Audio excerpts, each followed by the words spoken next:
So very warm welcome to one and all और स्वागत है आपका वापस बून ऑफ मशीन लर्निंग के एपिसोड नंबर 3 में।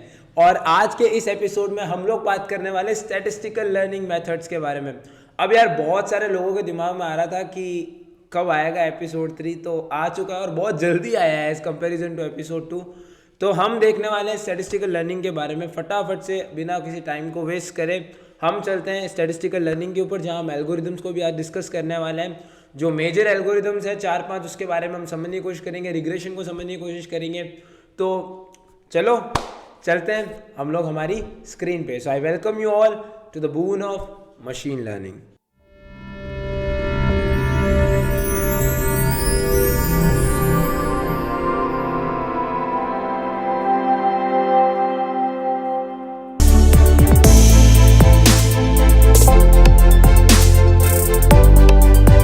यहाँ पर आप देख सकते हो एक्सरे नोट्स ही मैंने आज डायरेक्ट खोल के रखे हुए हैं।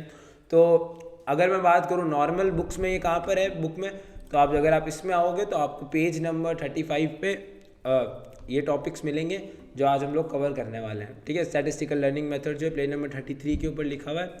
तो आप आ जाओ इसके ऊपर फटाफट से और हम आगे चलते हैं।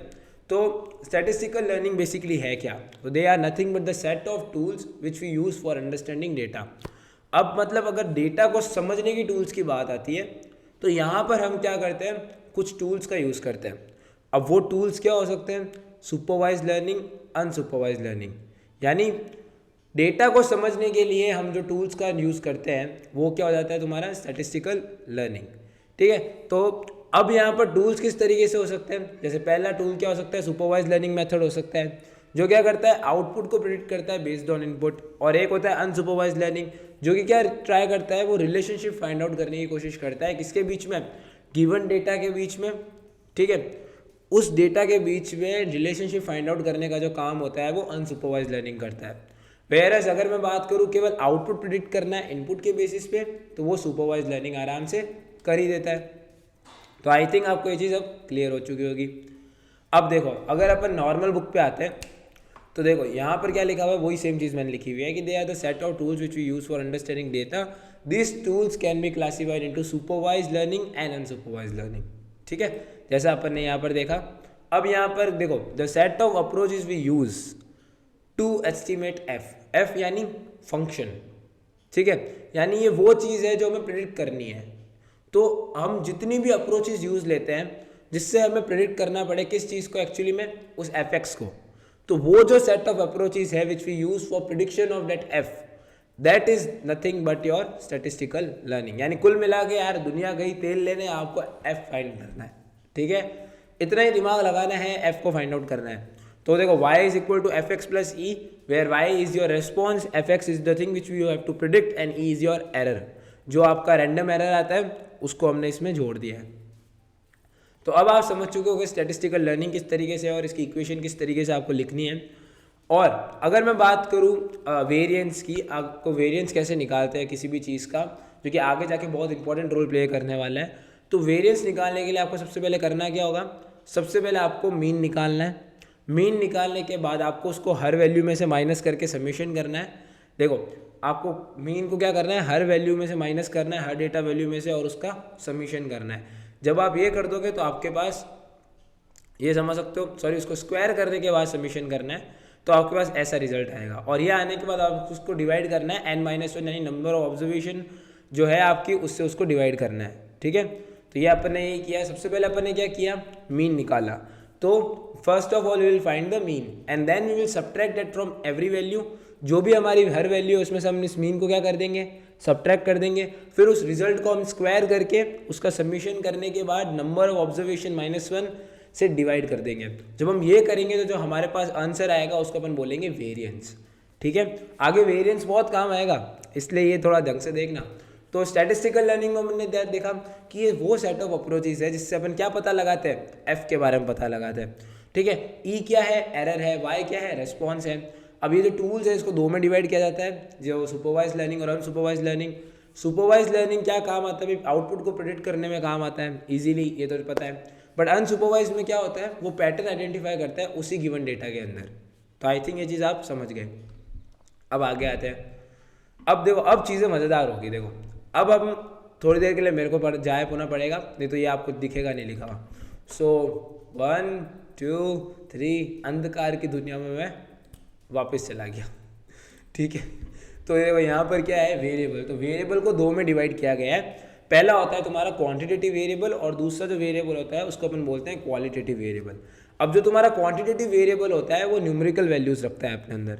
ठीक है, अब वो जो न्यूमेरिकल वैल्यूज होती है ना, उसके लिए उस तरीके की चीज़ को अपन बोलते हैं रिग्रेशन प्रॉब्लम, क्योंकि अब अपन न्यूमेरिकल वैल्यूज से अगर प्रॉपर डील कर रहे हैं तो रिग्रेशन प्रॉब्लम्स के डील करेंगे।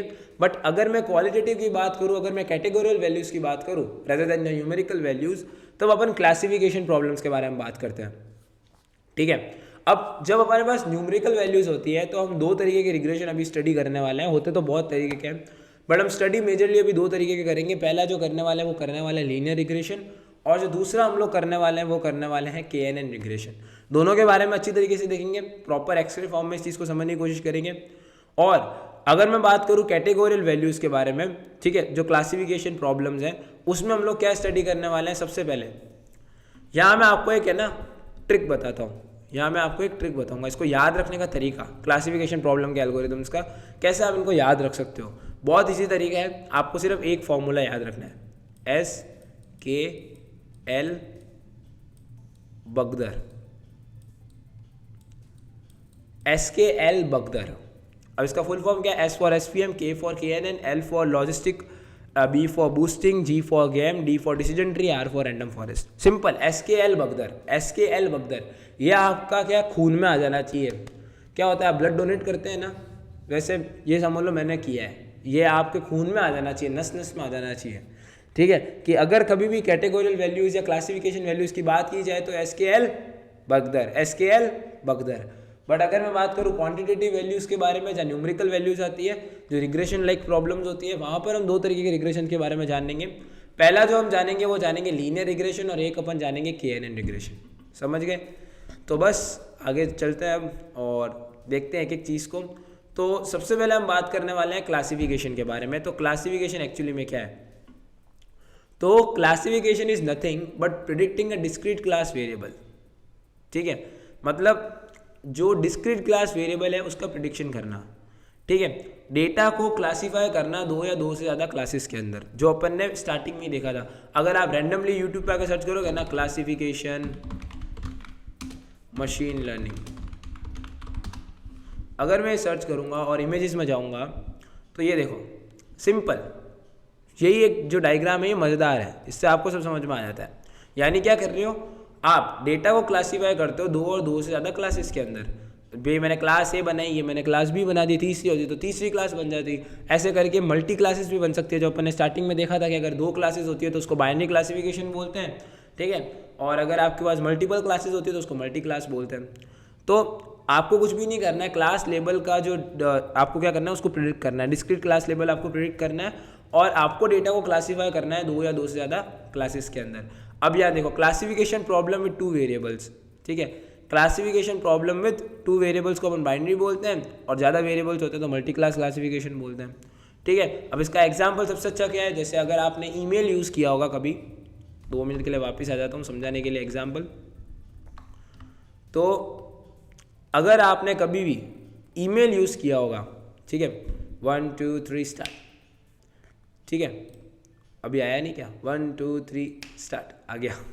ठीक है, तो अगर आपने कभी ईमेल यूज़ किया होगा तो ईमेल में आपने ये चीज़ नोटिस करी होगी गाइस कि आप क्या करते हो, अपना जो भी ईमेल अकाउंट है उसमें आपके देखा होगा सारी मेल्स क्लासीफाइड होती है कि ये स्पैम मेल है, ये प्रमोशनल मेल्स हैं, ठीक है, ये आपकी इनबॉक्स मेल्स हैं, ये आपकी जो आपने सेंड की है जो वो आपकी मेल्स हैं। तो ये क्या हो रहा है, ये एक नॉर्मल एग्जांपल आप मान सकते हो for the thing of classification. अगर कोई ईमेल स्पैम है या नहीं है, ये आप क्लासिफिकेशन से चीज़ बता सकते हो। तो क्लासिफिकेशन में आपको 4 चीज़ें याद रखनी है। पहला, आपको प्रेडिक्ट करना है, किसको प्रेडिक्ट करना है, आपको डिस्क्रीट क्लास लेवल को। दूसरा, डेटा को अलग अलग कैटेगरीज में आपको क्लासीफाई करना है। तीसरा, आपको ये चीज़ पता होनी चाहिए कि 2 तरीके के क्लासिफिकेशन होते हैं, पहला बाइनरी क्लासिफिकेशन और दूसरा होता है मल्टी क्लास क्लासिफिकेशन। और एट द एंड जो आपको फाइनल देखना है भाई, वो आपको क्या देखना है, वो आपको ये चीज़ देखनी है कि भाई इसका जो मेन एग्जाम्पल है जो कि क्या है, डेटा अगर आप ईमेल में डालते हो तो उसमें स्पैम और नॉन स्पैम जो ईमेल्स होती है उस तरीके से आप चीज़ों को क्लासीफाई कर सकते हो। तो आई थिंक क्लासिफिकेशन आपको थोड़ा थोड़ा क्लियर हो चुका है। सिमिलरली अब हम रिग्रेशंस के बारे में बात करेंगे, रिग्रेशन क्या चीज़ होती है। तो मैं वापस गायब होता हूँ और रिग्रेशन के बारे में हम लोग बात करते हैं। तो अब हम बात करने वाले हैं रिग्रेशन के बारे में। तो रिग्रेशन का क्या काम है? Regression is the task of predicting the continuous quantity, यानी रिग्रेशन एक ऐसा काम है जिसमें अपन क्या प्रिडिक्ट करते हैं? एक कंटिन्यूस क्वांटिटी को प्रिडिक्ट करते हैं। Regression problem with multiply input is termed as multivariate regression, यानी वहाँ पर अपन ने डिस्क्रीट क्लास वेरिएबल्स को प्रिडिक्ट किया था, यहाँ पर हम क्या प्रिडिक्ट करते हैं? यहाँ प्रिडिक्ट करते हैं कंटिन्यूस क्वांटिटी को। ठीक है, कोई भी चीज़ कंटिन्यूस होती है नेचर में तभी तो हम उसको न्यूमेरिकल वैल्यूज़ के ऊपर बात कर रहे हैं। Regression problem with multiplied input, यानी regression problem with multiple input, यानी जब रिग्रेशन आपका मल्टीपल इनपुट के साथ डील करता है तो उसको अपन क्या बोलते हैं? Multivariate regression problem. यानी क्या हो रहा है, अगर मेरे पास एक है ना 2 से ज़्यादा वेरिएबल्स हैं तो वो मल्टीवेरिएट हो जाएगा।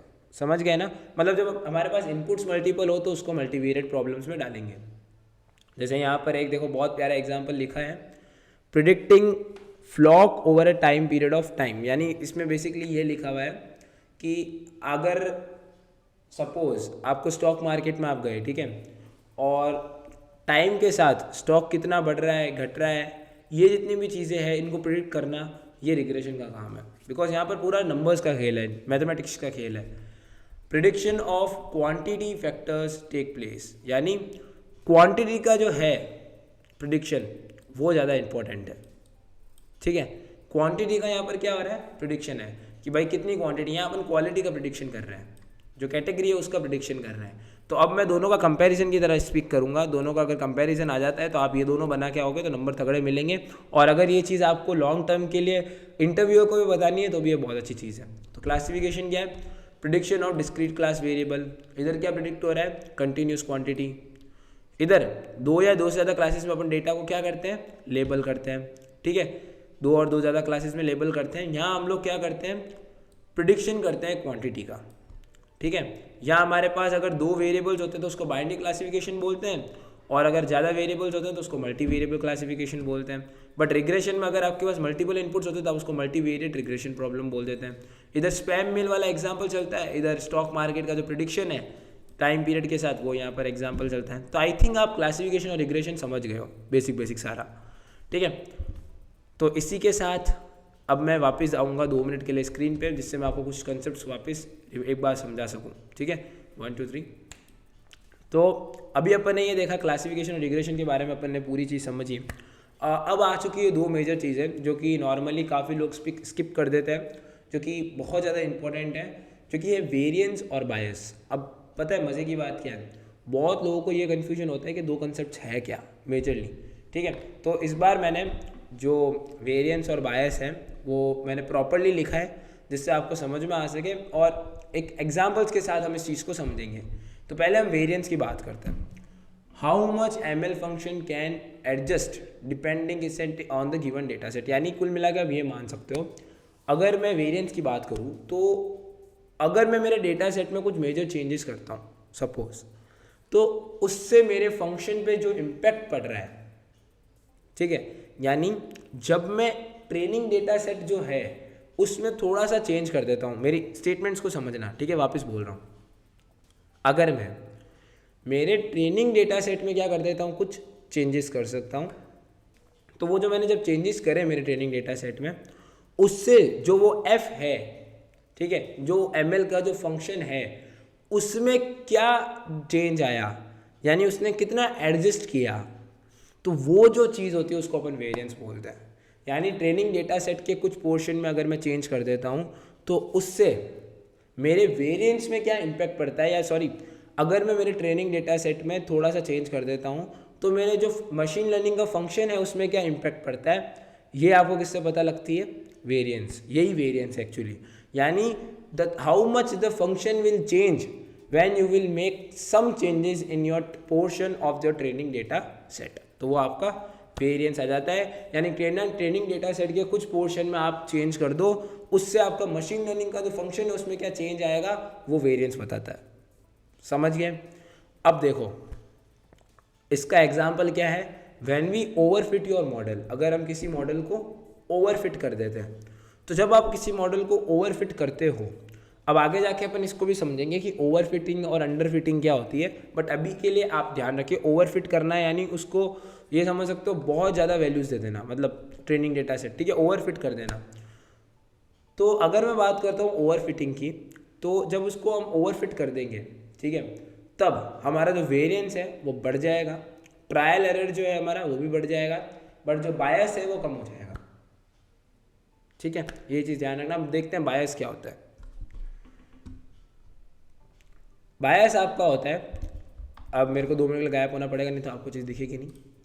तो देखो बायस क्या होता है, systematic error that occurs in the machine learning model itself due to incorrect assumption in the ML process. यानी यहाँ पर गड़बड़ी क्या करी, यहाँ तो अपन ने इंटेंशनली करके देखा कि भाई क्या हो रहा है, अगर मैं ट्रेनिंग पोर्शन में कुछ चेंज कर देता हूँ वेरिएंस में, मतलब ट्रेनिंग पोर्शन में अगर कुछ चेंज कर देता हूँ तो फंक्शन में क्या चेंज आता है। बट बायस में हम क्या देखेंगे, अगर मैं कंप्लीट मशीन लर्निंग प्रोसेस के अंदर, ठीक है, अगर मैं उस कंप्लीट मशीन लर्निंग प्रोसेस के अंदर कुछ इनकरेक्ट एजम्पशंस ले लेता हूं, तो उसकी वजह से जो एरर आएगा उस पूरे मॉडल के अंदर, क्योंकि देखो एमएल प्रोसेस जो अपन ने देखा था शुरुआत में, डेटा को एनालाइज करना है, ठीक है, एनालिसिस पहले डेटा के बारे में कलेक्ट करना है, डेटा के बाद उसको एनालाइज करना है, कलेक्ट करने के बाद फिर एनालाइज के बाद हमें ये देखना है कौन सा जो एल्गोरिदम है वो सूटेबल है, फिर हमें उस एल्गोरिदम को यूज़ करके मॉडल बिल्ड करना है, फिर उसको टेस्ट डेटा देना है, फिर एट द एंड हमें जो स्कोर्स है वो जनरेट करेगा, उसको स्टडी करना है फर्दर।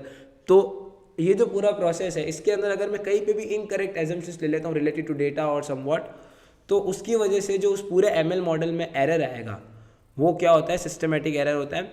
ठीक है, अब वो जो सिस्टमेटिक एरर आएगा एमएल मॉडल में सिर्फ इसीलिए क्योंकि मैंने एमएल प्रोसेस के अंदर कुछ चेंज कर दिया, उसको अपन बायस बोलते हैं। When we overfit a model किसी भी डेटा सेट के लिए, तो उसका वेरिएंस बढ़ जाएगा, बायस कम हो जाएगा और टेस्ट एरर बढ़ जाएगा। अब देखो यहाँ पर वेरिएंस में एक बात है, any change in data set data point would create entirely different model. ये तो ट्रू है, अगर मैं डेटा सेट ही गलत दे रहा हूँ या डेटा सेट में कुछ ज़्यादा चेंजेस कर दिए मैंने, ठीक है, तो वो एकदम ही नया मॉडल बनाएगा। ये चीज़ तो अपन को पता है ये चीज़। तो वेरिएंस क्या है, 100 बात की एक बात, वेरिएंस क्या है, वेरिएंस कुछ भी नहीं है। अगर अपन ट्रेनिंग डेटा सेट के कुछ पोर्शन में चेंज कर देते हैं तो उसकी वजह से जो एमएल का जो फंक्शन है उसमें अगर कुछ मेजर चेंज आता है तो वो जो चेंज है एमएल फंक्शन में जो आया है वो वेरिएंस है। दूसरी तरफ बायस क्या है, अगर मैं एक एमएल प्रोसेस बनाता हूँ और उसमें इनकरेक्ट एजम्पशंस ले लेता हूँ तो उसकी वजह से जो एमएल मॉडल में सिस्टमेटिक एरर आया है वो बायस है। आई थिंक अब ये चीज़ आप समझ चुके हो। तो ये चीज़ आप समझ चुके हो फाइनली। तो इसी बहाने मौका आ चुका है एक नए मॉडल को स्टडी करने का या एक नई चीज़ को स्टडी करने का। तो वो चीज़ और कोई नहीं है आपकी लीनियर रिग्रेशन। अब जिन जिन लोगों को नहीं पता लीनियर रिग्रेशन क्या है उनको समझाते हैं अभी लीनियर रिग्रेशन क्या चीज़ है। तो यहाँ पर ही मैं वापस आ रहा हूँ, 1 2 3 आई एम बैक। तो देखो अब हम लीनियर रिग्रेशन की बात करेंगे और उसके बाद जब हम लीनियर रिग्रेशन की बात करेंगे तो इसके अंदर जो चीज़ें हमें पढ़नी है उसके बारे में हम बात करेंगे, लीनियर रिग्रेशन किस तरीके से होता है, और उसके बाद हम क्लासिफिकेशन के एल्गोरिथम्स को देख रहे होंगे। तो पहले हम अगर बात करते हैं लीनियर रिग्रेशन की, तो ये क्या है, statistical method belonging to supervised learning. ठीक है, करेक्ट है। It is used for predicting quantitative responses, जो कि मैंने बोला था रिग्रेशन लाइक प्रॉब्लम्स में होता है। अब होता है सिंपल लीनियर रिग्रेशन। एक सिंपल लीनियर रिग्रेशन क्या होता है, अ regression model that estimates the relationship between dependent and independent variable using a straight line। ठीक है, यानी डिपेंडेंट और इंडिपेंडेंट वेरिएबल्स के बीच में रिलेशन पता लगाना यूजिंग अ स्ट्रेट लाइन। ठीक है, अब यहाँ पर जो आपकी इक्वेशन होती है उसकी वो कुछ इस तरीके से होती है, देखो। ठीक है, इसमें क्या होता है, ये जो आपका y होता है ये आपका क्या होता है एक्चुअली में रेस्पॉन्स, जिसको आप बोलते हो क्वांटिटेटिव रिस्पांस। ठीक है, y होता है ये जो आपका ये y जो भी सिंबल है ये आपका होता है क्वांटिटेटिव रिस्पांस। ठीक है, दूसरी तरफ ये जो β2 और β1 है यही तुम्हें क्या करना है, एस्टिमेट करना है। उससे तुम्हारी रिलेशनशिप आ जाएगी किसके बीच में, डिपेंडेंट और इंडिपेंडेंट वेरिएबल्स में।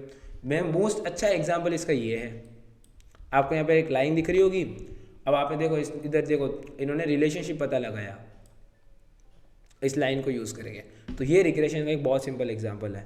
ठीक है, अब यहाँ पर अगर मैं आगे आता हूँ तो कुछ प्रॉब्लम्स है जो लीनियर रिग्रेशन भी फेस करता है। लीनियर रिग्रेशन भी पूरा दूध का धुलावा नहीं है। तो प्रॉब्लम्स क्या है?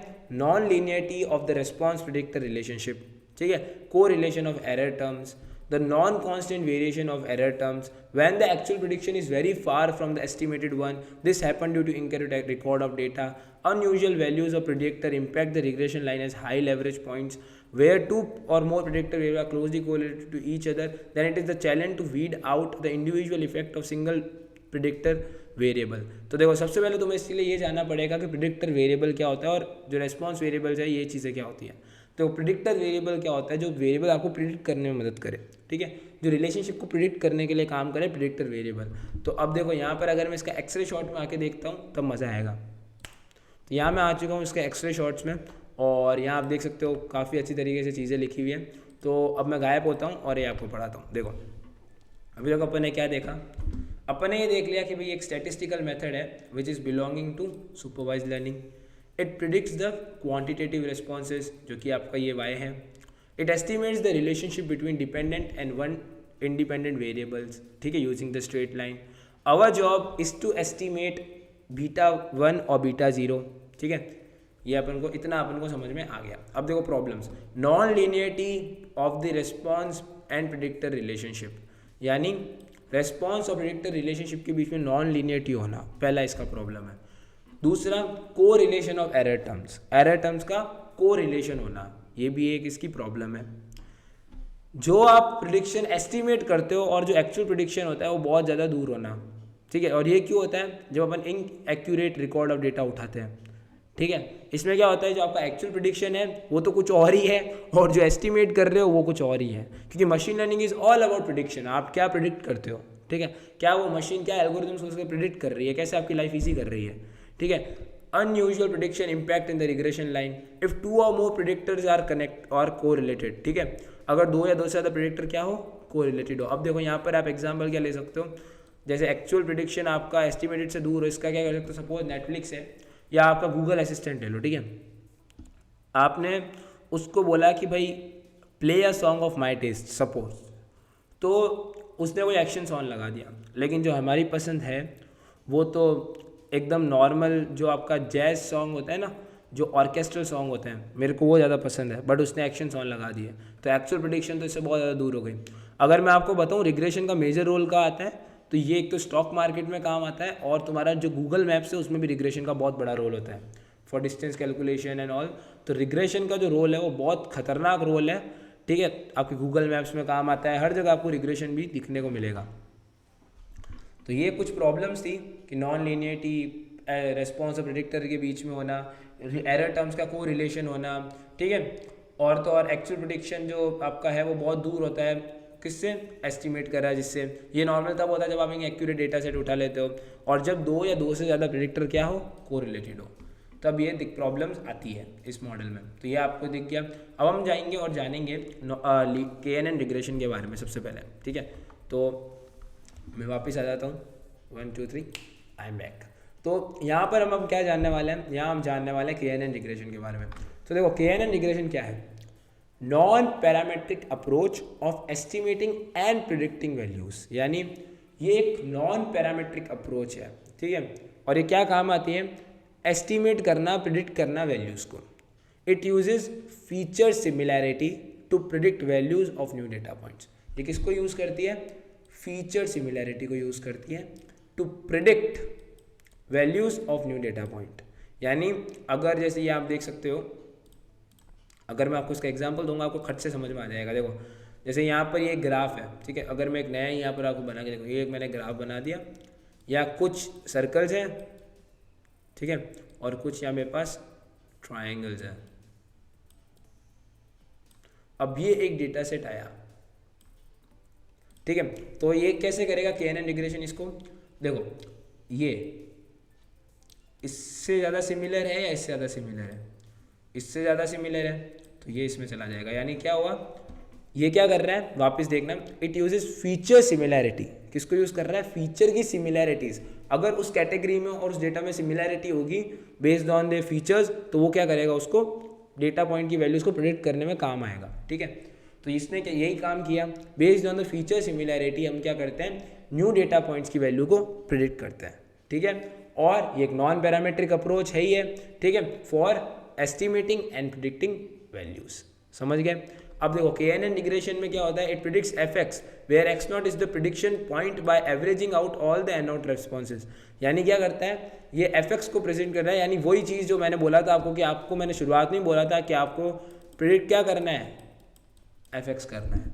समझ गए। तो ये बोल रहा है कि वो fx को प्रिडिक्ट करता है based on averaging out all the responses. अब यहाँ पर देखो, इससे भी रिस्पॉन्स आया, इससे भी रिस्पॉन्स आया, ये भी कुछ नंबर से रिस्पॉन्स आया, इन सबको एवरेज करके वो निकालता है और ये देखता है कि किसके साथ फीचर्स इसके मेल खा रहे हैं, यहाँ पर उसको भेज देता है, ठीक है। तो ये कुछ ऐसा KNN रिग्रेशन आपका वर्क करता है, ठीक है। तो आपको इसमें पॉइंट्स क्या क्या ध्यान रखने हैं, अगर आपको की पॉइंट्स, नॉन पैरामेट्रिक अप्रोच है ये, दूसरा क्या है, ये प्रिडिक्ट और एस्टिमेट करता है वैल्यूज़ को, तीसरा ये फीचर सिमिलैरिटी को यूज़ करता है और फीचर सिमिलैरिटी के बेसिस के ऊपर ये डेटा पॉइंट्स की वैल्यू को प्रिडिक्ट करता है, और चौथा ये किसको प्रिडिक्ट करता है, x0 को प्रिडिक्ट करता है, वेर x0 क्या है, सारे भी जितने भी रेस्पॉन्सेज है प्रिडिक्शन पॉइंट्स का अपन क्या करता है, ये एवरेज करता है, जितने भी n0 रेस्पॉन्सेज है उसको एवरेज करना, ठीक है। और जो फाइनल प्रिडिक्शन पॉइंट आता है वो x0 है, और ये प्रिडिक्ट किसको ही कर रहा है, fx0 को ही प्रिडिक्ट कर रहा है। ये चीज़ आपको ध्यान रखना, डायग्राम बनाना है, बस इतना ही खेल है, ठीक है। अब आपके पास दो नए मॉडल आते हैं जो कि अगेन बहुत अच्छे मॉडल हैं, उसका नाम है SVM और लॉजिस्टिक रिग्रेशन। तो अब मैं जाता हूँ, बिकॉज अब आपको चीज़ समझनी पड़ेगी यहाँ से थोड़ी डिटेल में, कि अब अपने एल्गोरिथम्स आने स्टार्ट हो गए हैं। तो पहले जो SKL बगदर के अंदर, SKL बगदर के अंदर जो अपना पहला एल्गोरिथम है वो है सपोर्ट वेक्टर मशीन यानी SVM, और जो अपना नेक्स्ट है वो KNN है, और उसके बाद हमें लॉजिस्टिक रिग्रेशन है, ठीक है। तो हम अभी पहले दो देखते हैं, हम लॉजिस्टिक को देखते हैं और SVM को देखते हैं सबसे पहले।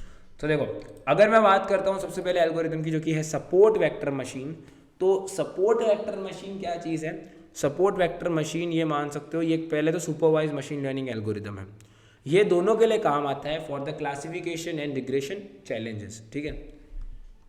इट मैक्सिमाइज द मार्जिन, इसमें ध्यान आपको क्या रखना है, पहला point, it maximize the margin, और इसका गोल क्या है, टू फाइंड द लाइन और n-1 dimension hyper plane to separate two classes present in n dimension space, ठीक है।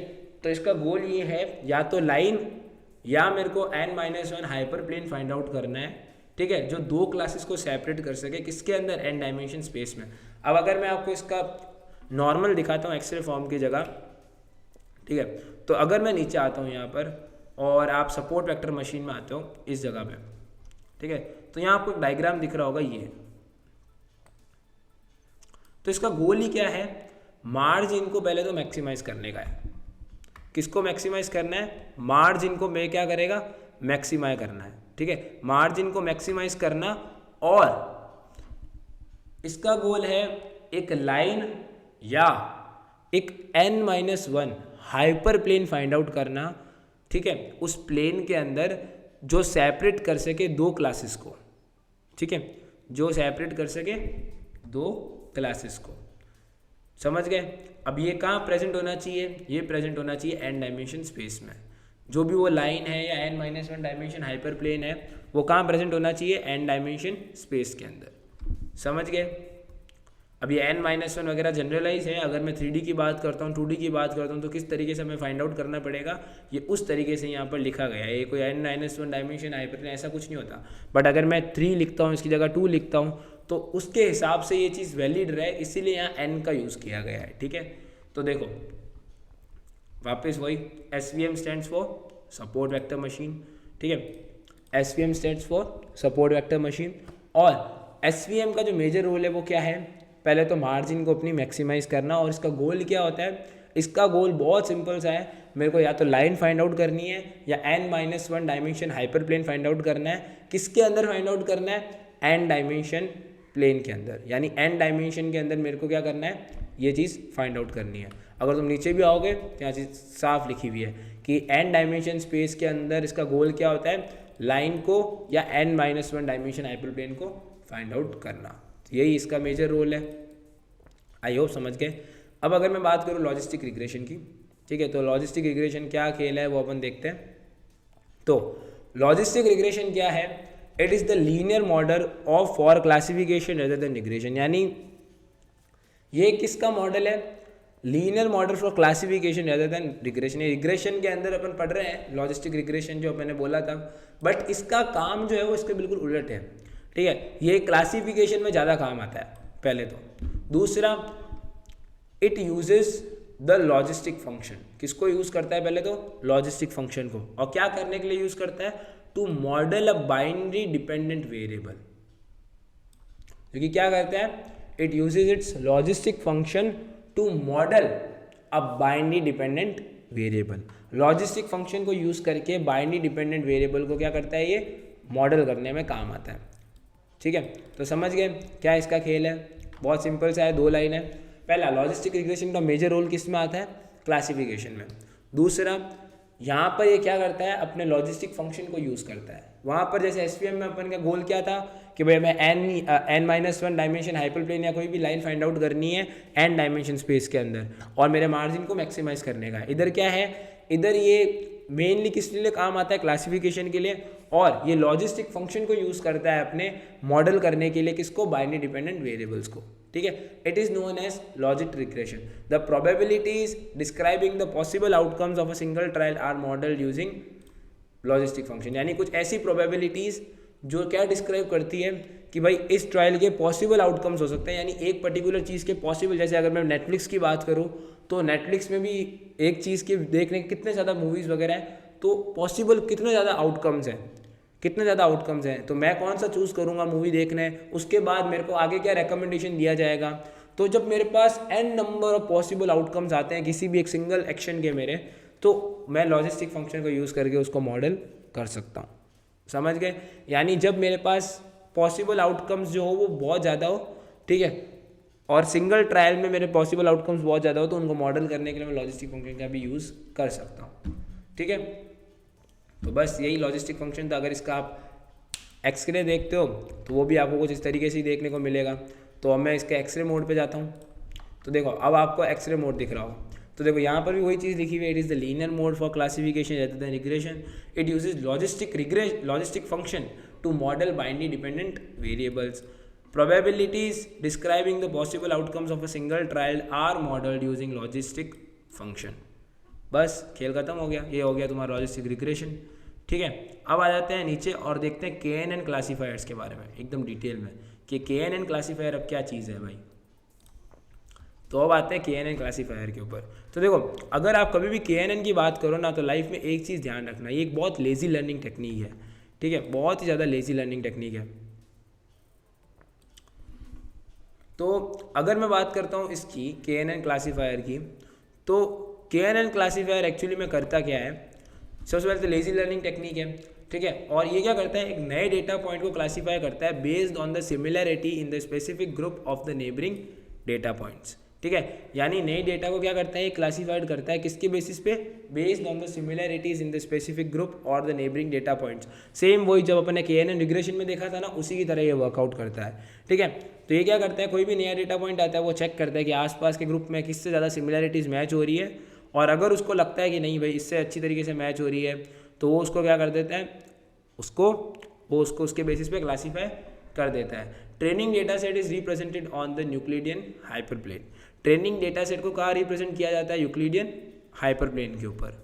ठीक है, और यहाँ पर आप इसको अच्छी तरीके से देख सकते हो। अगर मैं इसका एक्सरे फॉर्म में आऊँ तो आपको ज़्यादा अच्छा समझ में आएगा। देखो पहला लेजी लर्निंग टेक्निक है, हमें पता लग गया ये चीज़। नए डेटा पॉइंट को हम क्लासीफाई करते हैं based on the similarity in the specific group of neighbouring data points. यानी कोई भी नया डेटा पॉइंट है तो उसको किसके बेसिस पे अपन क्लासीफाई करते हैं? बेस्ड ऑन द सिमिलैरिटीज़, जो कि मैंने आपको ऊपर एग्जांपल दिया था। अगर आपको याद हो तो ये वाला जो एग्जांपल मैंने दिया था ना, इस तरीके से ये काम करता है। ठीक है, अब यहाँ पर देखो जो तुम्हारा ट्रेनिंग डेटा सेट होता है ये किसको कहाँ रिप्रेजेंट किया जाता है? यूक्लिडियन हाइपरप्लेन पे। और जो तुम्हारा टेस्ट डेटा होता है, ठीक है, उसको लेबल कर दिया जाता है based on the Euclidean distance matrix. तो दोनों का काम हो गया। देखो कभी भी मॉडलिंग पे जाओगे ना तो तुम्हें 2 तरीके का डेटा लेके ही चलना पड़ेगा, ट्रेनिंग डेटा और टेस्टिंग डेटा। ठीक है, तो ट्रेनिंग डेटा वो है जो आप उसको ट्रेन कराने देते समय देते हो। टेस्टिंग डेटा कब है? जब वो ट्रेन होकर आ जाता है तब आप जो डेटा लेके उस पर टेस्टिंग करते हो। तो जो तुम्हारा ट्रेनिंग डेटा है, ठीक है, उसको किधर रिप्रेजेंट करा, यूक्लिडियन हाइपरप्लेन में, और जो तुम्हारा टेस्ट डेटा था उसको कहाँ लेबल दिया गया, बेस्ड ऑन द के Euclidean distance matrix. KNN should have discrete function और टारगेट फंक्शन। KNN में क्या होता है, दो तरीके के फंक्शन होते हैं, डिस्क्रीट फंक्शन और टारगेट फंक्शन। अब यहाँ पर देखो, अगर मैं नॉर्मल में आता हूँ, नॉर्मल बिना एक्सरे फॉर्म में, तो यहाँ पर देखो सबसे इंपॉर्टेंट यहाँ पर दिया हुआ है कि यहाँ पर दो तरीके के फंक्शन के बारे में हम बात करते हैं, ठीक है। यहाँ पहला क्या है, डिस्क्रीट टारगेट फंक्शन और कंटिन्यूस टारगेट फंक्शन। अब यहाँ पर देखो इसके एडवांटेज और डिसएडवांटेजेस देखो KNN के। तो जो डिसएडवांटेज है, जो आपका डिसएडवांटेज है वो क्या है, classification cost of instance is very high. Classification cost जो इंस्टेंस की होती है वो बहुत ज़्यादा होती है, और significant computers take place at the classification time. क्योंकि देखो यहाँ दो तरीके की यहाँ डिसएडवांटेजेस निकल गया है। पहला तो भाई कि ये जो क्लासिफिकेशन टाइम होता है उसी समय ये कंप्यूटेशन करता है, ठीक है। Significant computation take place at the classification time. और ये क्यों करता है कंप्यूटेशन, नेबरिंग डेटा पॉइंट्स की फीचर्स और सिमिलैरिटीज़ को पता लगाने के लिए और उसकी बेसिस पे उसको क्लासीफाई करने के लिए। और जो क्लासिफिकेशन कॉस्ट होती है हर इंस्टेंस की वो भी बहुत ज़्यादा होती है। तो दो डिसएडवांटेजिंग आ गए कि भाई classification cost of instance is very high और significant computation take place at the time of classification. Advantages क्या है कि ये कॉम्प्लेक्स टारगेट फंक्शन को आराम से सीख सकता है और इसमें जीरो लॉस ऑफ इन्फॉर्मेशन होती है। अब जो तुम्हारा ये के है ना, इसके बारे में बात करते हैं। अब अगर मैं इधर आता हूँ और मैं प्रॉपरली बात करता हूँ के की, तो के शुड बी चूजन इम्पेरेटिवली क्यों, to avoid a tie situation. इसका मतलब क्या है, सपोज भाई क्या हुआ, यहाँ पर भी ये चीज़ है, यहाँ पर भी ये चीज़ है, ठीक है, और यहाँ कोई नया डेटा पॉइंट आया, यहाँ से यहाँ ये भी 5, यहाँ से यहाँ ये भी 5, अभी दोनों टाई सिचुएशन हो गई, दोनों सेम हो गई। तो इस चीज़ को हटाने के लिए हमें के को भी एम्पेरिकली चूजन करना पड़ता है। KNN should have both discrete and continuous target function. KNN में क्या होना चाहिए, दोनों डिस्क्रीट और कंटिन्यूस टारगेट फंक्शन होना चाहिए। और कब ये भी होता है कि weighted contribution from neighbours can be used as a final label. जो तुम्हारे नेबर से वेटेड कॉन्ट्रीब्यूशन आएगा उसको फाइनल लेबल की तरह यूज़ किया जाएगा। तभी तो KNN में अपन नेबर्स की बात करते हैं कि भाई इससे ज़्यादा अगर ज़्यादा सिमिलैरिटी होगी, सिमिलैरिटी कब होगी, जब उसका वेट ज़्यादा होगा, वेटेड कॉन्ट्रीब्यूशन जब ज़्यादा होगा, तो उसको ही अपन फाइनल लेबल की तरह उसको यूज़ करके क्लासीफाई कर देंगे। तो ये चीज़ समझ के, एम्पेरिकली मतलब प्रैक्टिकली। तो के यहाँ पर हल्के में नहीं लेना है, के को थोड़ा ढंग से चूज़ करना है जिससे टाई सिचुएशन अवॉइड की जा सके। और यहाँ पर दोनों डिस्क्रीट और कंटिन्यूस टारगेट फंक्शन आपको देखने को मिलेंगे और weighted contribution from neighbours will be used as your final label. तो ये तुम्हारा प्रॉपर KNN होता है और इसके एडवांटेज के बारे में बात करने वाले हैं। अब अपन इसके बारे में बात करेंगे जो कि है आपका गैम। तो अब हम बात करने वाले हैं गैम के बारे में, यानी जनरलाइज एडिक्टिव मॉडल के बारे में। अब ये क्या काम आता है, ये नॉन लीनियर डेटा को मॉडल करने के लिए काम आता है और उसके साथ साथ ही उसका मीनिंग भी खत्म नहीं करता। ये दोनों क्वालिटेटिव और क्वांटिटेटिव एनालिसिस में काम आता है। तो इसलिए आप इसके अगर डेफिनेशन को भी देखते हो तो इसमें ये लिखा हुआ है, it allow us to model non linear data while maintaining its explainability. ये क्वालिटेटिव और क्वांटिटेटिव एनालिसिस दोनों के लिए काम आता है। ये ऐसा लीनियर मॉडल है जिस मतलब ये समझ सकते हो कि कोई भी अगर लीनियर मॉडल भी है तो उसको नॉन लीनियर रिलेशनशिप सिखा देता है। और instead of using the weighted sum, जो अपन पहले यूज़ करते थे नॉर्मली, जब अपन इक्वेशंस लिखते थे मशीन लर्निंग की, तब अपन ने वेटेड सम के बारे में बात की थी। उसकी जगह ये क्या करता है, ये सम करता है आर्बिट्री फंक्शन का, हर वेरिएबल का, ठीक है, जो कि काम आता है आउटकम को मॉडल करने के लिए। यानी अगर मैं इसको बोलूँ इंग्लिश में तो आपको ज़्यादा अच्छी तरीके से समझ में आएगा। तो instead of using the simple weighted sum, it uses the sum of their arbitrary function of each variable to model the outcome। यानी मेन जो इंपॉर्टेंट लाइन है वो ये है, it uses the sum of arbitrary function of each variable to model the outcome। Simple मतलब weighted sum अब पुराना हो गया यार, आउटडेटेड हो गया। अब कितने दिन तक एक चीज़ को चलाओगे। तो instead of using that weighted sum problem, it uses the sum of arbitrary function of each variable to model the outcome. समझ गए, खत्म किया। यानी सम किसका कर रहा है, आर्बिट्री फंक्शन का कर रहा है। किसका आर्बिट्री फंक्शन, उस हर वेरिएबल का जो आउटकम को मॉडल करने में मदद करता है। खत्म हो गई बात। ये बात हो गई तुम्हारी गैम की या जनरलाइज एडिक्टिव मॉडल की। अगर अब मैं बात करूँ डिसीजन ट्रीज की, ये थोड़ा मजेदार टॉपिक होने वाला है। देखो ये सबसे आप ये समझ सकते हो प्रसिद्ध टूल है। KNN क्लासीफायर और डिसीजन ट्रीज का यूज़ खतरनाक होता है। इनमें रैंडम फॉरेस्ट भी बहुत इंपॉर्टेंट एल्गोरिदम है। तो जो डिसीजन ट्री है वो क्या चीज़ है, तो decision tree is the most popular and powerful tool of classification. पहला लाइन मतलब क्या है, ये बहुत ज़्यादा पावरफुल है और पॉपुलर टूल है किस चीज़ का, क्लासिफिकेशन का। It is the flow chart having tree structure, it is the flow chart having tree structure. एक एक करके लाइन को तोड़ेंगे, समझने की कोशिश कर रहे हैं। अभी हम इस लाइन पे पहुंचे, ठीक है। तो पहला क्या आ गया, it is the most popular and powerful tool of classification. दूसरा, it is like the flow chart having tree structure. Decision tree नाम से पकड़ में आ रहा है कि ये क्या होगा, टी स्ट्रक्चर होगा इसका, कोई से कोई ट्री होगा। डिसीजन ट्री, अब डिसीजन का क्या मतलब है, ट्री मतलब तो हम समझ गए, डिसीजन मतलब कोई भी चीज़ का डिसीजन लेने के लिए ट्री बनाते हैं अपन, वो डिसीजन ट्री, ठीक है। ये लिख के मत आना एग्जाम में। मतलब आप ये समझ सकते हो, विजुअलाइजेशन आपको अगर डिसीजन ट्री बोला जाए ना, तो आपके दिमाग में विजुअलाइजेशन आनी चाहिए ट्री की, ठीक है, जिसकी ब्रांच भी होगी, लीफ भी होगी और ट्रंक भी होगा, ठीक है। ये सब चीज़ें होती है। अब उसी चीज़ को अपने क्या कर दिया, प्रॉपर चीज़ों में लिख दिया। जैसे अगर मैं बात करूँ लीफ नोड की, तो लीफ नोड में हम क्या स्टोर करते हैं, क्लास के लेबल्स को स्टोर करते हैं। खत्म किए, यानी डिसीजन ट्री का एक पार्ट हो चुका है जो कि ये लीफ, जिसमें हम क्या स्टोर कर रहे हैं, क्लास के लेबल को। अब आती है ब्रांचेस। ब्रांचेस में हम क्या स्टोर करते हैं, आउटकम्स। ब्रांचेस में क्या स्टोर करते हैं हम, आउटकम्स, ठीक है। तो इसको याद कैसे रखोगे डिसीजन ट्री में, सबसे पहले एलसी, ठीक है, एलसी आपको याद रखना है। आपको ये चीज़ ध्यान रखनी है, इट एलसी बो, इट लकबो, ठीक है, इट एलसी बीओ।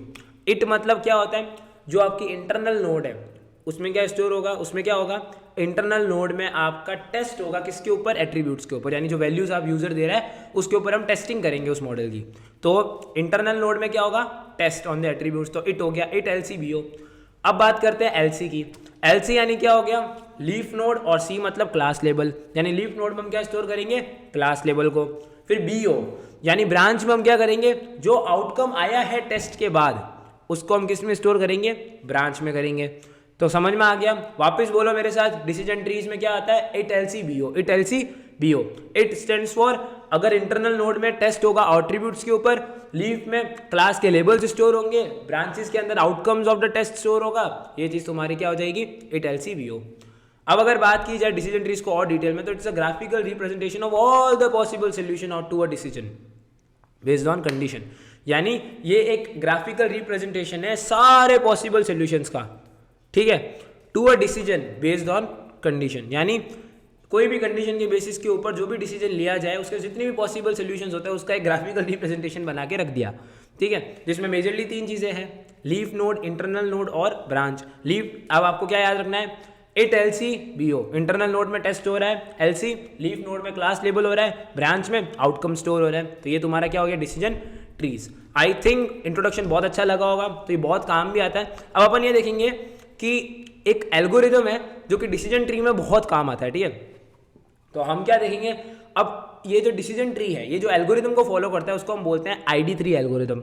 अब इसका नाम ID3 क्यों रखा गया, क्योंकि इसका जो फुल फॉर्म है वो इसका नाम का प्रॉपर आपको समझ में आएगा।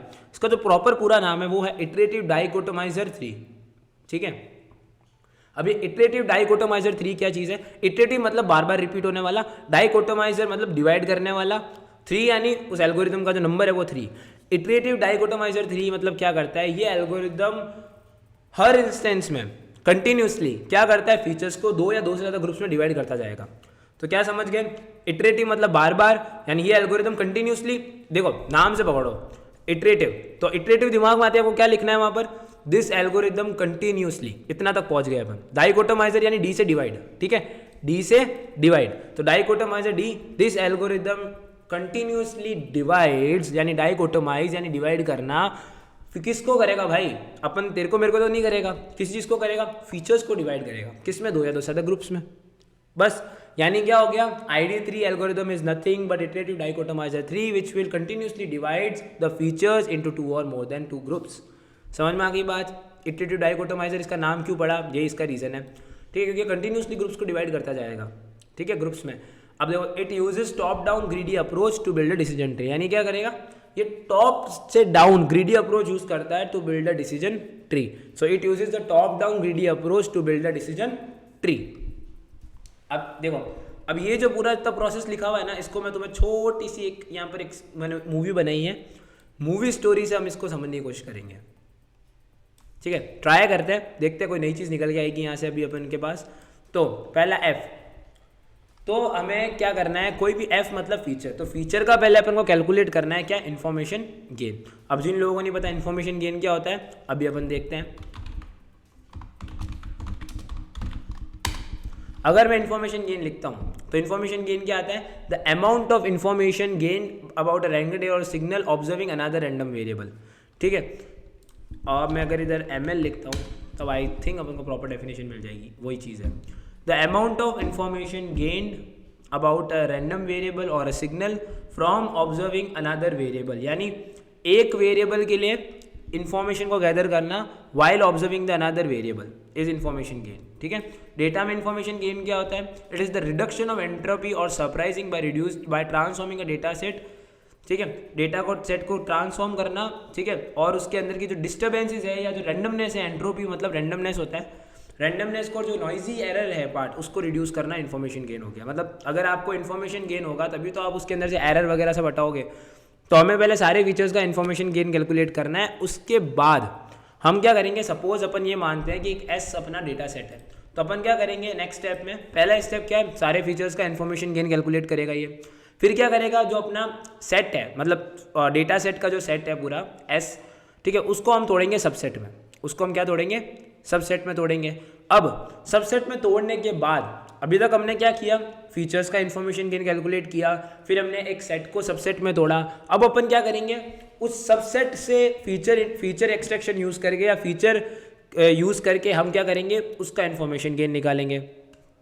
ठीक है, यानी क्या करेंगे, उस सबसेट में हम क्या करेंगे, कोई फीचर को ढूंढेंगे। ठीक है, पहले अपन ने क्या किया, सारे फीचर्स का इन्फॉर्मेशन गेन कैलकुलेट करके रख दिया, फिर हमने एस जो हमारा डेटा सेट था उसको सबसेट में तोड़ा। अब उस सबसेट के अंदर जो फीचर्स हैं उनके अंदर से जिसका फीचर का इन्फॉर्मेशन गेन मैक्सिमम होगा, यानी जिसमें एरर कम होगा सबसे, उसको अपन क्या करेंगे, उठाएंगे और उसको अपन क्या बनाएंगे, उसको डिसीजन ट्री की नोड बना देंगे, डिसीजन ट्री की नोड बना देंगे उसको। समझ गए, और ऐसे करते करते ये आगे चलता रहेगा। ठीक है, वापस तो आई थिंक आपको ये चीज़ समझ में आ गई। अब इसको है ना, जो अपन ने बोला ना, उसको अपन एक बार डायग्रामेटिकली भी देख लेते हैं। देखो अगर नीचे आते हैं ना, ये गेम है, जैसे लीनियर मॉडल था, इसको नॉन लीनियर में इसमें कन्वर्ट कर दिया, ये तुम्हारा अगेन लीनियर था, इसको नॉन लीनियर में, ये गेम का काम है। ठीक है, ये लीनियर मॉडल को नॉन लीनियर में कन्वर्ट कर देता है, और ज़्यादा कुछ होता है तो नॉन लीनियर जो मॉडल होता है उसके लिए भी ये काम आता है। अभी आता है तुम्हारा डिसीजन ट्रीज, देखो यहाँ पर है नीचे, मेन जो इसका है ना फ़ायदा वो आएगा इस डायग्राम को देखने में। देखो अभी हमने देखो क्या किया है, एज को एज अ नोड बनाया है। ठीक है, तो हमें क्या करना है, हमें सबसे पहले क्या करना है, जितने भी फीचर थे, अब देखो यहाँ पर हमारे पास क्या क्या ऑप्शन थे, हमारे पास फिट अनफिट वाला ऑप्शन भी था। ठीक है, हमारे पास ये क्वेश्चन वाला भी था, जंक फूड कौन वर्कआउट करता है, कौन जंक फूड खाता है। तो ये अलग अलग फीचर्स थे, मेरे पास बहुत सारे फीचर्स थे। तो मैंने क्या किया, पहले सारे जितने भी फीचर्स थे उसका इन्फॉर्मेशन गेन कैलकुलेट करा। उसको करने के बाद सेकंड स्टेप में मैंने क्या किया, मेरा जो डेटा सेट सारा एस था उसको मैंने सबसेट में तोड़ा, और सबसेट में तोड़ने के बाद उस सबसेट्स के अंदर से जिसका इन्फॉर्मेशन गेन सबसे मैक्सिमम होगा वो फीचर को उठा के मैं क्या बना दूंगा, नोड बना दूंगा या डिसीजन नोड बना दूंगा। अब इसके बेसिस पे काम होगा। अगर एज यहाँ पर क्या है, लेसर देन 30 है। ठीक है, अगर लेसर देन 30 यस है तो हम क्या करेंगे भाई, क्या फिर वो जंक फूड खाता है, आगे ये कहानी चलेगी। बट अगर वो नहीं है तो अपन इस पर आ जाएंगे। समझ गए, तो इस तरीके से तुम्हारा जो ID3 है, यानी जो तुम्हारा डिसीजन ट्री एल्गोरिदम है वो वर्कआउट करता है। ID3 उसके अंदर का एल्गोरिदम है, डिसीजन ट्री एक्चुअली में उसका ग्राफिकल रिप्रेजेंटेशन है। ठीक है, जितने भी पॉसिबल आउटकम्स हो सकते हैं उसका एक ग्राफिकल रिप्रेजेंटेशन, अब यहाँ देख सकते हो जितने भी पॉसिबल आउटकम्स है उसका एक ग्राफिकल रिप्रेजेंटेशन हो गया। देखो यहाँ पर सारा आया हुआ है, एक फ्लो चार्ट हो चुका है बेसिकली पूरा। देखो जितने भी पॉसिबल आउटकम थे, फिट अनफिट के जो थे वो सारे यहाँ पर आ गए, लेकिन सारा खेल किस पे डिपेंडेंट था, इस नोड पे, इसलिए इसको बोलते हैं डिसीजन नोड। ठीक है, और ये कैसे आई, सारे फीचर्स का इन्फॉर्मेशन गेन कैलकुलेट किया, वो जो अपना सेट था, डेटा सेट था, उसको तोड़ा सबसेट के अंदर, और उस सबसेट के अंदर से जिसका भी जो भी फीचर का इन्फॉर्मेशन गेन मैक्सिमम था उसको हमने डिसीजन नोड बना दिया। तो इस तरीके से आपका क्या चलता है, ID3 एल्गोरिदम वर्क करता है। अब अपन आते हैं रैंडम फॉरेस्ट एल्गोरिदम पे। अब देखो रैंडम फॉरेस्ट क्या खेल है, देखो ये भी खेल खेलते हैं, आज खेल खेलने में बहुत मज़ा आ रहा है। तो सबसे पहले random forest is a supervised machine learning algorithm. ठीक है, तो इसमें कोई नई बात नहीं है, क्योंकि अपन ने बोला ही है कि भाई क्लासिफिकेशन और रिग्रेशन को हम सुपरवाइज के अंदर कंसिडर करते हैं। तो आप ये हर चीज़ में लिख सकते हो, हर एल्गोरिदम में जो भी हमने पढ़ा है, SKL बगदर में आप कहीं पे भी सुपरवाइज मशीन लर्निंग एल्गोरिदम लिख सकते हो। It is used for both classification and regression problem, ठीक है। इससे पहले अपन ने KNN देखी थी, वो क्लासिफिकेशन रिग्रेशन में काम आ रही थी दोनों में। रैंडम फॉरेस्ट एल्गोरिदम क्या काम आती है? It is used for classifying the large amount of data with accuracy. अगर आपके पास डेटा बहुत ज़्यादा है तो आप रैंडम फॉरेस्ट का आराम से यूज़ कर सकते हो। It builds the decision tree based on the samples, ठीक है। ये क्या करता है? डिसीजन ट्री बनाता है बेस्ड ऑन द सैंपल। अगर आपको इसको क्लासिफिकेशन में यूज़ कर रहे हो तो ये देखेगा मेजॉरिटी वोट, और अगर आप इसको रिग्रेशन में यूज़ कर रहे हो तो ये देखेगा एवरेज वोट, ठीक है। और ये हाई एक्यूरेसी देता है, क्यों? क्रॉस वैलिडेशन के साथ। यानी अगर आपके पास ये कहीं पे भी आपसे इंटरव्यू वगैरह कभी भी ये चीज़ पूछते हैं कि आपके पास डेटा बहुत ज़्यादा है और आपको उसको एक्यूरेसी के साथ क्लासीफाई करना है, तो आप क्या यूज़ करोगे? तो आप उसको रैंडम फॉरेस्ट बोलोगे, ठीक है। बिकॉज आप इसमें क्लासिफिकेशन रिग्रेशन के लिए दोनों के लिए काम आता है। अगर आप क्लासिफिकेशन के लिए काम करते हो तो वो डेटा पॉइंट डिसीजन ट्री बना देगा based on the majority votes of the sample. और अगर मैं बात करूँ रिग्रेशन का, तो रिग्रेशन में क्या करेगा? एवरेज वोट लेगा सैंपल्स का। तो काम तो हो ही रहा है। It provides the high accuracy through cross validation. Cross validation का यूज़ करके हाई एक्यूरेसी भी दे देता है आपको, तो कोई मेजर इशू है नहीं इसमें, ठीक है। तो अगर आता है भाई हाई एक्यूरेसी कैसे आ रहा है, तो क्रॉस वैलिडेशन के थ्रू आ रहा है। तो ये आपका होता है रैंडम फॉरेस्ट का, मैंने एक इंट्रोडक्शन दे दिया यहाँ पर। अब आता है बूस्टिंग एल्गोरिदम। अब बूस्टिंग एल्गोरिदम क्या चीज़ है भाई? क्या है ये बूस्टिंग एल्गोरिदम? अब ये समझ सकते हो, अब अपन ने डिसीजन ट्री को बूस्ट पिला दिया, डिसीजन ट्री को बूस्ट पिला दिया। अब क्या करेगा ये? अगर मैं इसकी आपको इमेज दिखाता हूँ तो आप अच्छी तरीके से, अगर इमेज यहाँ अवेलेबल मैंने डाली है तो आप समझ जाओगे। देखो ये बूस्टिंग एल्गोरिदम है, ठीक है। तो ये क्या कर रहा है? सपोज ये एक मॉडल हमने बनाया मशीन लर्निंग का। आप समझ सकते हो ये एक अपने आप में पूरा डिसीजन ट्री है, यानी एक मॉडल जो ये है ये अपने आप में पूरा एक ही ट्री है, ये समझ लो। ये मॉडल 1 है पूरा, ठीक है।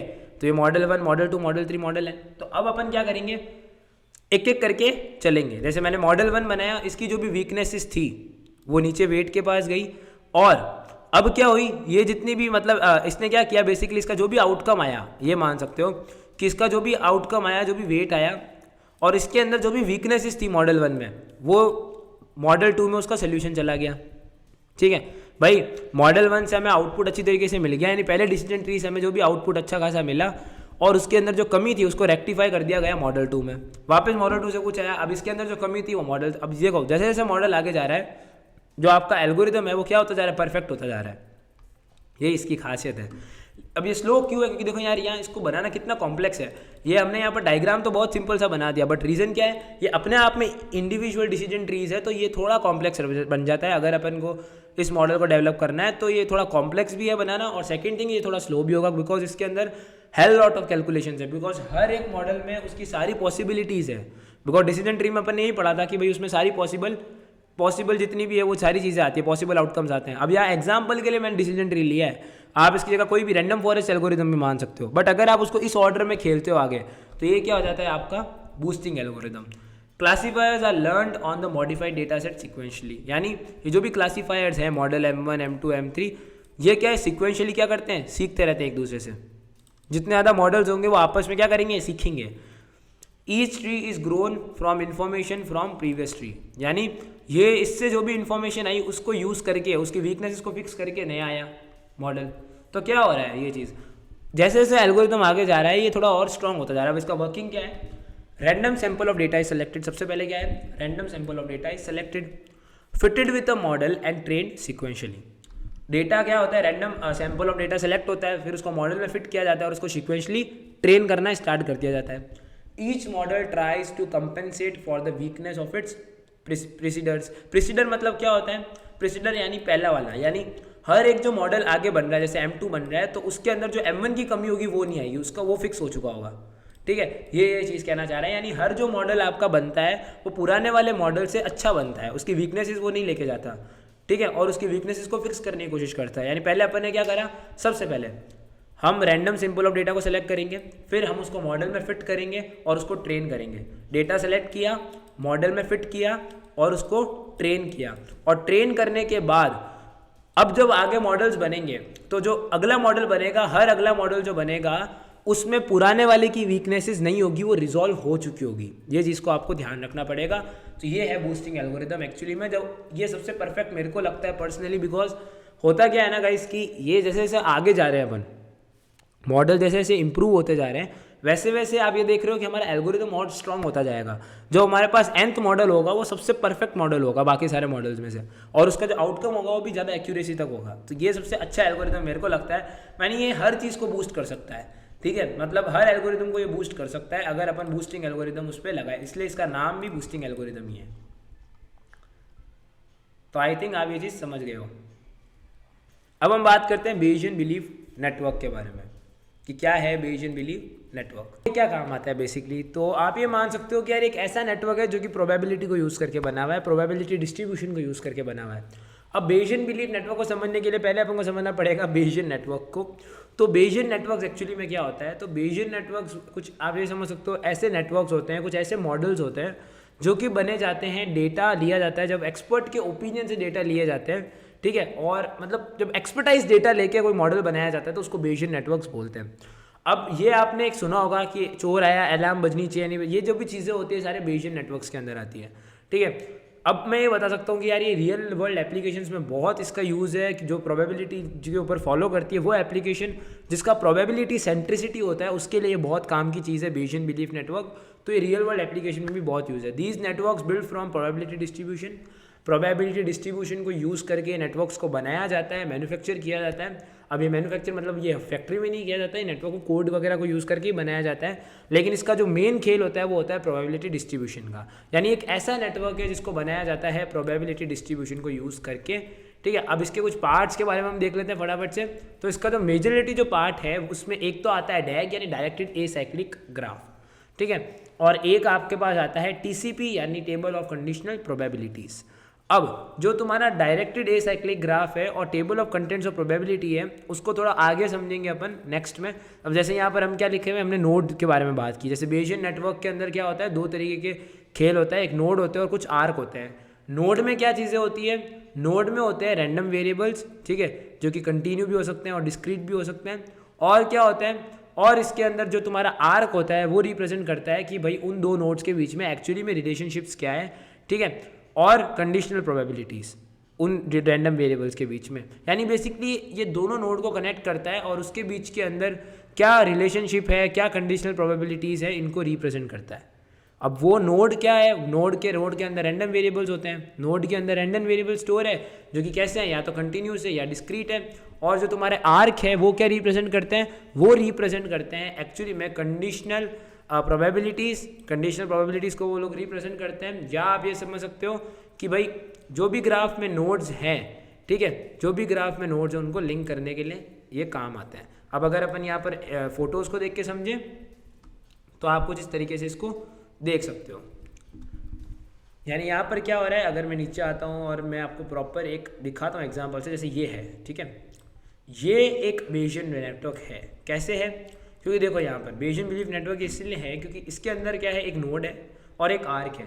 नोड क्या करता है, ये जो नोड है इसमें अपन स्टोर करते हैं रैंडम वेरिएबल्स, और ये जो आपको आर्क टाइप दिख रहा है ये क्या रिप्रेजेंट करता है, ये एक तो रिलेशनशिप, दोनों नोड में क्या रिलेशनशिप है, या कंडीशनल प्रोबेबिलिटीज़, कंडीशनल प्रोबेबिलिटीज़ को रिप्रेजेंट करता है ये आर्क। और क्या करता है, ये लिंक करता है, दो नोड्स को ये लिंक करता है। Bayesian belief network is the probabilistic graphical model which represents the set of variables and their conditional dependencies using a directed acyclic graph। ये जो डायरेक्टेड एसाइक्लिक ग्राफ है इसको यूज़ करके, ये पहला तो क्या मॉडल है, ग्राफिकल मॉडल है। सबसे पहला कैसा मॉडल है ये, it is a graphical model, ठीक है। तो भाई ग्राफ है तो अपन ऊपर देखा ही, ये ग्राफिकल मॉडल है जो कि क्या रिप्रेजेंट करता है, a set of variables with their conditional dependencies using a directed acyclic यानी यूजिंग अ डैग, ठीक है। तो अब आई थिंक आपको ये चीज़ क्लियर हो गई होगी किस तरीके से ये चीज़ें काम कर रही है, तो अब आप ये चीज़ समझ चुके होगे। अब एक जैसे प्रॉब्लम है, इसकी एक प्रॉब्लम है जिसको अपन समझते हैं। Calculate the probability that alarm has sound but there is neither burglary nor earthquake occur and P1 and P2 calls. अब यहाँ पर देखो सुनो, अपन को क्या करना है, प्रोबेबिलिटी ये पता लगानी है कि भाई अलार्म की आवाज़ आई है।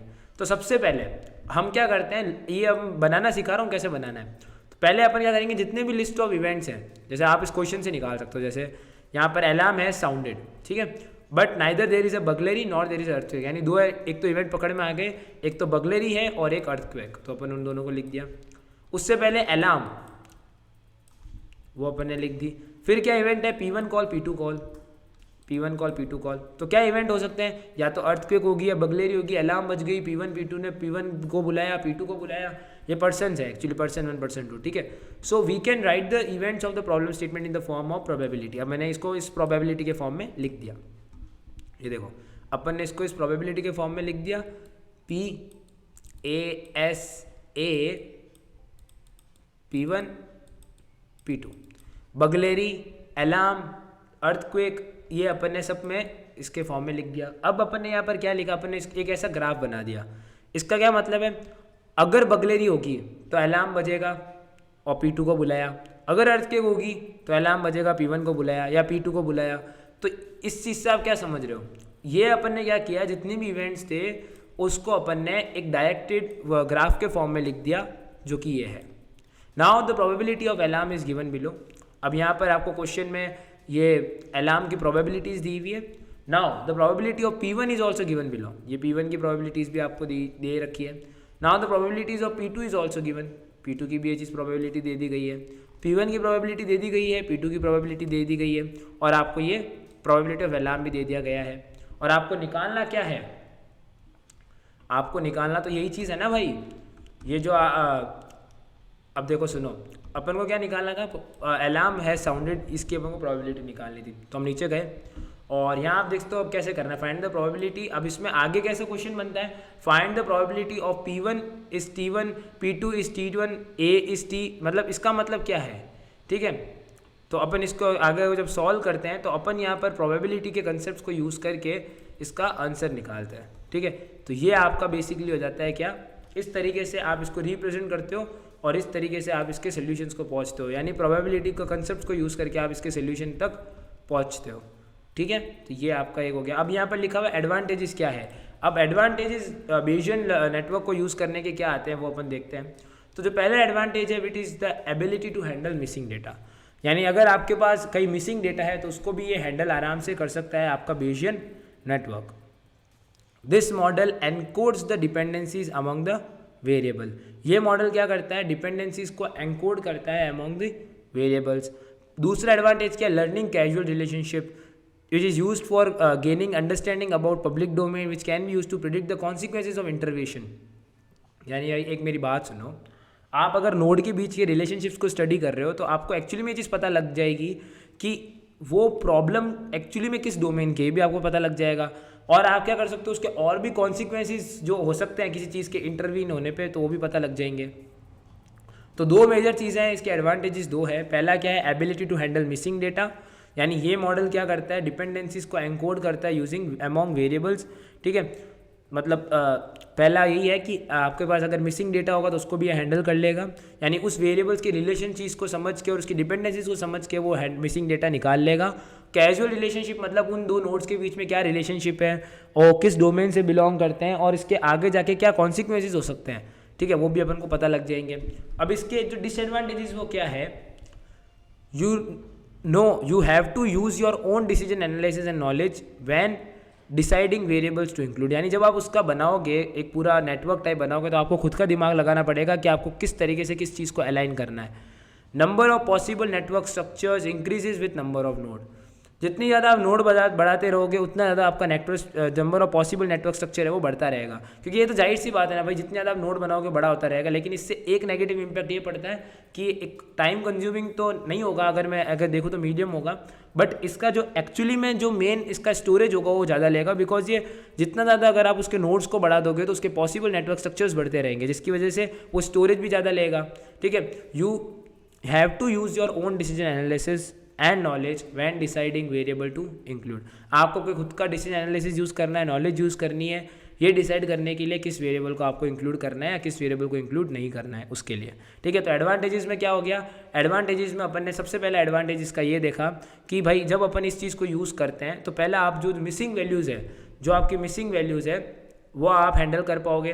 दूसरा क्या है, आप कैजुअल रिलेशनशिप पता लगा पाओगे किसके बीच में, जो कि दो वेरिएबल्स या दो नोड्स के बीच में जो कैजुअल रिलेशनशिप है आपको वो समझ में आने लग जाएगी, आपको वो किस डोमेन से पता लग जाएगा, और आपको ये भी चीज़ पता लग जाएगी कि भाई क्या कॉन्सिक्वेंसेज हो सकते हैं, किस सिचुएशन में क्या हो सकता है, ये भी चीज़ें आपको पता लग जाएगी। नेगेटिव इंपैक्ट इसका क्या है, यानी डिसएडवांटेज इसके क्या है कि आपको अपना दिमाग लगा के ये चूज़ करना पड़ेगा कौन सी नोड को किस जगह पे सेलेक्ट करना है और क्या डिसाइड करना है, ठीक है। ये चीज़ आपको दिमाग लगाना पड़ेगा। और अगर कभी आपके पास अगर ज़्यादा नोड्स हो जाती है तो पॉसिबल नेटवर्क स्ट्रक्चर भी इसका बढ़ जाएगा, बहुत ज़्यादा इंक्रीज हो जाएगा, तो कैलकुलेशंस थोड़ी कॉम्प्लेक्स हो जाएगी। अब KNN एल्गोरिदम हम देख चुके हैं ऑलरेडी कि लेजी, अब इधर एक नया फैक्ट यहाँ ऐड किया हुआ है मैंने कि ये लेजी लर्नर एल्गोरिदम क्यों है। तो ये लेजी लर्नर इसीलिए है भाई क्योंकि ये eight the time of classification क्या करता है, एट द टाइम उस डेटा को जब अपन क्लासीफाई कर रहे होते हैं उस समय ये कंप्यूटेशन रन करता है, ठीक है। यानी जब डेटा को क्लासीफाई करने का टाइम आता है तब ये कंप्यूटेशंस वहाँ पर स्टार्ट करता है, जिसकी वजह से, ठीक है, ट्रेनिंग डेटा से हाथों हाथ नहीं सीखता ये उस जगह पे जाके सीखता है जहाँ पर आप क्लासिफिकेशन करते हो, ठीक है। तो इसीलिए टाइम कंज्यूमिंग होता है बहुत ज़्यादा, बिकॉज ये इमीडिएटली नहीं सीखता, इसको टाइम लगता है ट्रेनिंग डेटा सेट से सीखने के लिए, और ये तब सीखेगा eight the time of classification, तो इसलिए लेजी लर्नर है, ठीक है। आई थिंक ये चीज़ समझ में आ गई होगी। अब आ जाता है स्टेप्स इन्वॉल्व इन KNN मतलब जो आपका एल्गोरिदम उसमें क्या क्या स्टेप्स इन्वॉल्व है। तो पहला स्टेप क्या है, select the number of K of the neighbours. आपने अपने नेबर्स की जितने भी K है उसको सेलेक्ट कर दिया। Calculate the Euclidean distance of K number of neighbours. आपने क्या कैलकुलेट किया, यूक्लिडियन डिस्टेंस कैलकुलेट कर दिया। यानी अगर इसको डायग्रामेटिकली अपन देखें, डायग्रामेटिकली देखेंगे तो ज़्यादा अच्छा समझ में आएगा। तो मैं जाता हूँ इस चीज़ पर, और यहाँ मैंने इसको डायग्रामेटिकली आपके लिए चीज़ें समझाई हुई है। तो ये देखो यहाँ पर पहला स्टेप क्या है, select the number of K। ये यहाँ पर नया डेटा पॉइंट है, यहाँ पर कैटेगरी B कैटेगरी A थे। तो आपने क्या किया, select the number K of the neighbours. तो अब अपन नंबर K यानी बेसिकली क्या है, आपको डिस्टेंस कैलकुलेट करना है एक्चुअली में। Calculate the Euclidean distance of K number of neighbours, ठीक है। यानी जैसे ये नया डेटा पॉइंट आया तो पहला स्टेप अपना क्या हो गया, select the number K of the neighbours. सारे नेबर्स का नंबर ऑफ K अपन पता लगा लेंगे। फिर अपन क्या करेंगे, यूक्लिडियन डिस्टेंस निकालेंगे इसके नेबर्स का, इसके कितना है, ठीक है। जब ये अपन कर लेंगे तो ये आप कैसे कैलकुलेट कर सकते हो, आप ये फॉर्मूला लगा सकते हो यूक्लिडियन डिस्टेंस निकालने के लिए। Among this K members count the number of data points in each categories, ठीक है। यानी उन सारे K नंबर्स में से हमें क्या काउंट करना है, number of data points in each categories. फिर यहाँ देखो अब ये नया डेटा पॉइंट है, यहाँ कैटेगरी हो गई, यहाँ कैटेगरी B हो गई, हमने इसका K भी निकाल लिया सबका। Now assign the data points in the category for which the number of K neighbours are maximum, our model is ready. यानी सबसे पहले अपन ने क्या किया, select the number K of the neighbours, select the number K of the neighbours. K actually में जो constant है जो अपन कैलकुलेट करते हैं किसी भी नए डेटा पॉइंट के लिए, अगर वो आता है तो वो यहाँ पर नया डेटा पॉइंट आया तो select the number K of the neighbours. फिर calculate the Euclidean distance of K number of neighbours. यानी आप अभी क्या करोगे, यूक्लिडियन डिस्टेंस निकालोगे जिसका फॉर्मूला यहाँ पर नीचे दिया हुआ है, ठीक है। उसको यूज़ करके आप यूक्लिडियन डिस्टेंस निकालोगे। Take the K nearest neighbours as per the calculate Euclidean distance. यानी अब अपन किसको कंसिडर करेंगे, अब जब अलग अलग K अपने पास आ गए भाई, सबका अपन ने डिस्टेंस निकाल लिया, जो भी नियरेस्ट थे उन सबका अपन ने डिस्टेंस निकाल लिया। अब अपन क्या करेंगे, among the K neighbours count the number of data points in each category. यानी अब हर कैटेगरी के अंदर अपन क्या करेंगे, डेटा पॉइंट्स को जो अपने नियरेस्ट डेटा पॉइंट्स उसको काउंट करेंगे। अब अगर मेरे पास ज़्यादा नेबर्स होंगे उस कैटेगरी में जिसका नियरेस्ट डिस्टेंस भी कम है और ज़्यादा नेबर्स भी आसपास है, तो हम उसको नया डेटा पॉइंट असाइन कर देंगे और अपना मॉडल रेडी हो गया। यानी जब भी आपके पास पहला कोई नया आया तो सबसे पहले हम क्या करेंगे, calculate the number K for the neighbours, ठीक है। नेबर्स का K कैलकुलेट करेंगे, फिर अपन क्या करेंगे, यूक्लिडियन डिस्टेंस निकालेंगे। पहले तो K कैलकुलेट करना है, फिर आपको उसका यूक्लिडियन डिस्टेंस निकालना है। यूक्लिडियन डिस्टेंस निकालने के बाद आपको क्या करना है, ये देखना है कि सबका जब यूक्लिडियन डिस्टेंस कम किसका है, किसका यूक्लिडियन डिस्टेंस कम है। अगर जिसका यूक्लिडियन डिस्टेंस कम होगा उसको अपन क्या बोलेंगे, K नेबर्स। अब K नेबर्स के बाद आप क्या करोगे, आप ये चेक करोगे निकालने के बाद कि मेरे नियरेस्ट कैटेगरी के अंदर ज़्यादा नेबर्स किसके पास है। जैसे कैटेगरी A के यहाँ पर 3 नेबर है, कैटेगरी 2 के 2 ही नेबर है, तो ये डेटा पॉइंट किसके पास चला जाएगा, उसके पास जिसके पास मैक्सिमम नंबर ऑफ नेबर्स है और डिस्टेंस भी कम है। यानी जैसे ही कोई नया पॉइंट आया पहले वो उसको आपने क्या चेक किया, के आपने चेक कर लिया, फिर आपने यूक्लिडियन डिस्टेंस देखा कि भाई सबसे पास कौन सा है। अब पास आपको पता लग गया कि 2 कैटेगरी सपोज पास, अगर यहाँ पर एक कैटेगरी दूर होती तो अपन उसको इतना कंसीडर नहीं करते। तो अपन ने क्या बोला कि भाई पास वाली कैटेगरी का अपन ने यूक्लिडियन डिस्टेंस निकाल लिया। फिर अपन ने क्या देखा, फिर अपन ने क्या किया कि उनको चेक किया कि भाई आसपास में जो नेबर्स हैं वो कितने हैं हर कैटेगरी के। फिर हमें जब लगा कि भाई जिसके नेबर्स मैक्सिमम है उसके अंदर हमने उस पॉइंट को भेज दिया। तो ये आपका KNN एल्गोरिथम इस तरीके से वर्क करता है। एडवांटेजेस क्या है, सिंपल टू इम्प्लीमेंट है, रोबस्ट है, नॉइजी ट्रेनिंग डेटा आता है तो भी काम आ जाता है, और more effective when training data is large. अगर ट्रेनिंग डेटा ज़्यादा होता है तब भी ये काम आता है, और अगर नॉइजी ट्रेनिंग डेटा है तब भी आप इसको यूज़ कर सकते हो। सेम रैंडम फॉरेस्ट था, जब ट्रेनिंग डेटा सेट आपके पास ज़्यादा और आपको बहुत ज़्यादा क्लासिफिकेशन करना हो तो आप रैंडम फॉरेस्ट भी यूज़ कर सकते हो। डिसएडवांटेजेस क्या है, you always need to determine the value of K which may be complex sometimes. अगर ज़्यादा डेटा होगा तो कॉम्प्लेक्स होगा ही के को निकालना। Computation cost is very high, calculating the distance between the data points for all training samples. ठीक है, यानी जब आप ये कैलकुलेट करते हो कि भाई उस डेटा पॉइंट के आसपास जो भी है उसका डिस्टेंस कितना मेरे से दूर है, उसमें जो आपकी कंप्यूटेशन कॉस्ट है वो भी ज़्यादा लगती है। तो ये कुछ एडवांटेजेस और डिसएडवांटेजेस हैं जो आपको दिमाग में होनी चाहिए। तो आई थिंक कि ये चीज़ अब आपको समझ में आ गई होगी। अब यहाँ पर कुछ छोटे मोटे कंसेप्ट है जैसे यूनिवेरियंस डिसीजन ट्री है, ठीक है। तो अब ये क्या है, यूनिवेरियंस डिसीजन ट्री से हम क्या करेंगे, यूनिवेरियंस डिसीजन ट्री से अपन अब आगे हमारे नेक्स्ट जो एपिसोड आएगा, जो एपिसोड 4 आएगा, उसके अंदर हम ये यूनिवेरियंस डिसीजन ट्री को हम आसानी से समझने की कोशिश करेंगे, जिसमें हम ओवर फिटिंग को और अंडर फिटिंग को भी समझेंगे, बिल्कुल डेप्थ में जाके चीज़ों को समझेंगे। तो आई थिंक अभी तक आपको क्लियर होगा। अगर कोई टॉपिक आपको लग रहा है जो अभी भी कंफ्यूजिंग आपको लगता है तो आप क्या कर सकते हो, उसको कमेंट में लिख सकते हो, ठीक है, जिसमें हम ट्राई करेंगे उस टॉपिक को थोड़ा माइक्रोस्कोपिक करके थोड़ा और डिटेल में उस टॉपिक को समझाने की कोशिश करेंगे। तो आई थिंक अभी तक आपको जो चीज़ें आई होगी, मज़ा आया होगा इस चीज़ के अंदर। तो मैं वापस आ चुका हूँ आपके साथ, तो ऐसे ही मज़े करते रहें, एल्गोरिथम्स को पढ़ते रहें। आई होप ये वीडियो आप लोगों के लिए इन्फॉर्मेटिव हुआ होगा। तो अगर आपके लिए वीडियो इन्फॉर्मेटिव हुआ है, मैं मिलता हूँ आपको अगले एपिसोड में, जो इसका एपिसोड 4 होने वाला है, जिसमें हम लोग डिटेल में स्टडी करने वाले हैं ओवर फिटिंग, अंडर फिटिंग और इन चीज़ों को, और समझने की कोशिश करेंगे कि कैसे किसी मॉडल को ओवर फिटिंग, अंडर फिटिंग कहा जाता है। तो मेरा नाम हर्षवर्धन है, मैं मिलता हूँ आपको अगले एपिसोड में। Till then, this is Harshvardhan signing off. Stay healthy, stay awesome.